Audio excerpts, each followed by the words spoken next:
Hello everyone, কেমন আছেন সবাই? Welcome to wonder of creativity. আজকে গরমের দিনে একটা পারফেক্ট রেসিপি শেয়ার করছি, একটু অন্যভাবে। টক ঝাল মিষ্টি আমড়ার চাটনি। আমড়ার খোসা ছাড়িয়ে অর্ধেক করে ধুয়ে জলে কিছুক্ষণ ভিজিয়ে রেখেছি যাতে কষটা বেরিয়ে যায়। আমড়া গোটা গোটাও রাখা যেতে পারে। সর্ষের তেল দিয়ে দিয়েছি, ফোড়নে দিচ্ছি একটা শুকনো লঙ্কা অর্ধেক করে, আর দিচ্ছি অল্প কালো সর্ষে, দিয়ে দিচ্ছি সামান্য হলুদ আর শুকনো লঙ্কার গুঁড়ো। দুটোকে একসাথে মিশিয়ে নিচ্ছি। এবার আমড়াগুলো দিয়ে দিচ্ছি।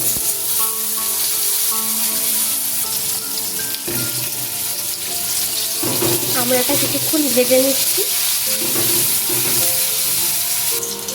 আমড়া কিছুটা ভাজা হয়ে গেলে 4 চামচ চিনি দিয়ে দিচ্ছি।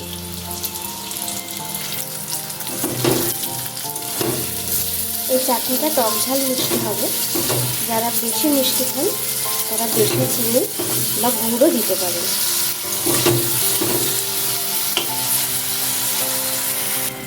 যতক্ষণ না চিনিটা পুরোপুরি গলে যায় ততক্ষণ আমড়ার সাথে নাড়াচাড়া করতে হবে।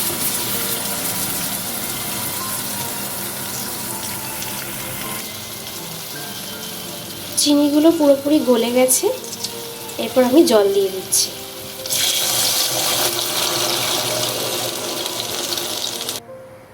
চায়ের কাপের 3 কাপ পরিমাণ জল দিয়েছি। গ্যাসের ফ্লেমটা মিডিয়ামে রেখে ঢাকা দিয়ে দিচ্ছি আমড়াগুলো যাতে সিদ্ধ হয়ে যায়।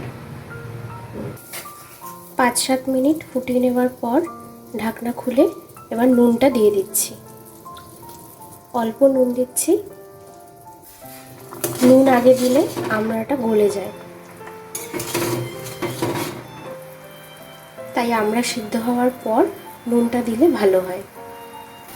এরপর নামানোর আগে দিয়ে দিচ্ছি সর্ষে বাটা। সর্ষেটা নুন আর হলুদ দিয়ে বাটা। 2 চামচ কালো সর্ষে বেটে নিয়েছিলাম, সাদা সর্ষেও ব্যবহার করা যেতে পারে। সর্ষে বাটা দিয়ে বেশি ফোটানোর দরকার নেই।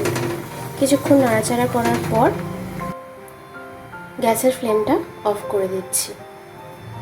গ্যাসের ফ্লেম অফ করে ঢাকা দিয়ে 2-1 মিনিট রেখে তারপরে নামিয়ে নেব, যাতে সর্ষের ফ্লেভারটা চাটনির মধ্যে মিশে যায়। কেমন লাগলো আমড়ার চাটনি কমেন্টসে জানাবেন। ভালো লাগলে একটা লাইক করে সবার সাথে শেয়ার করে দেবেন আর চ্যানেলটা সাবস্ক্রাইব করে দেবেন। সবাই ভালো থাকবেন, সুস্থ থাকবেন।